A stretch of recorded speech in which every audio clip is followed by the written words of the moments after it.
Hey, what up, everybody? This is J-Town Gunter, owner of Grapes and Sand Publishing. As you can see, there's wine in my glass. Welcome to another episode of Wine Wednesday, in which I.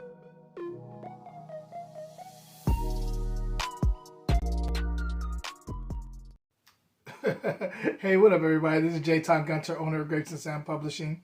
Welcome to another episode of Wine Wednesday, and this is the first Wednesday of the year, 2022. Hope you guys have some good plans for this year. I definitely do, and I can't wait to share them with you guys throughout this year. Um, we are going to be doing a nice little review today on a wine grape that's normally Italian bred, but this is being grown in California now, and I want to spotlight a specific place. So we're going to get right into that. But before we do, there's been so much that has gone on in the last month. December was a wild month for me. A lot of sickness in family, friends, just a lot of stuff going on, and just making sure I'm focused on my path and making strategic moves to make sure that everything I want to do gets done. And so, for everybody who's been going through your trials and tribulations, I just want to cheers to you guys for getting through it thus far. I know there's still a lot more to come, but we have to focus on the positive. And again, I hate it to be cliche, but what doesn't kill us makes us stronger. So stay focused on the path I'm going to, and enough of all that. Let's get into the wine because that's what you're here for. We are talking about last Wednesday. I did an Italian show, which I did Novella Mascalese and Nebbiolo. Today we're talking about Nebbiolo. We're talking about the Palmina 2010. So this has 12 years on it now. 12 years. This is out of Santa Barbara County, and I want to show you guys the label. Hopefully you guys can see that. Palmina.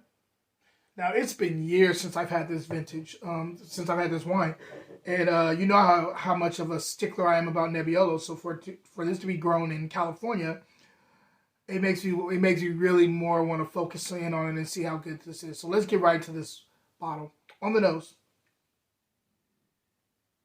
So we get immediately raspberry going on, really, really fresh raspberry. There's also spice jumping out the glass with me. I'm getting this kind of cardamom spice here. There's also quite a bit of flowers jumping out too. I'm getting rose petal and violets. There's a secondary of orange peel, which is kind of interesting. Nice little citrus going on here. There's also a little bit of a kind of a really underripe cherry, red cherries, and a bit of new leather. Let's go ahead and taste it and see what's going on in the palate.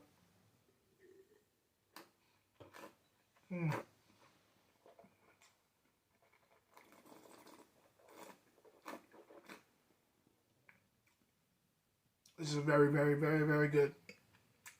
I love the age on this one. There's a lot going on here. Okay, let's talk structure first.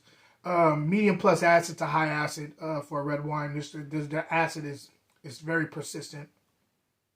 Acid's very persistent on the palate here. This is a medium-bodied wine as far as weight on your palate. Tannins are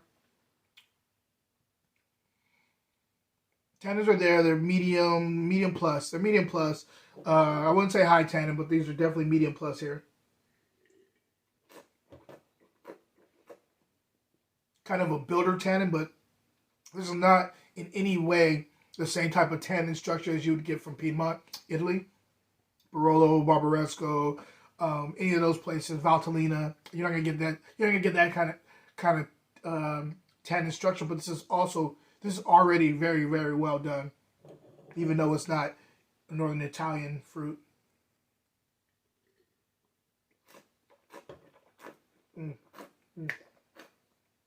All right, so let's get into the fruit.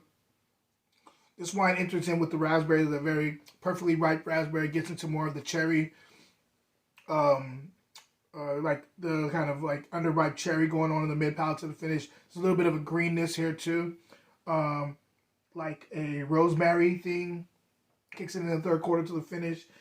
I'm also getting this kind of bitter citrus, bitter orange peel thing on the finish.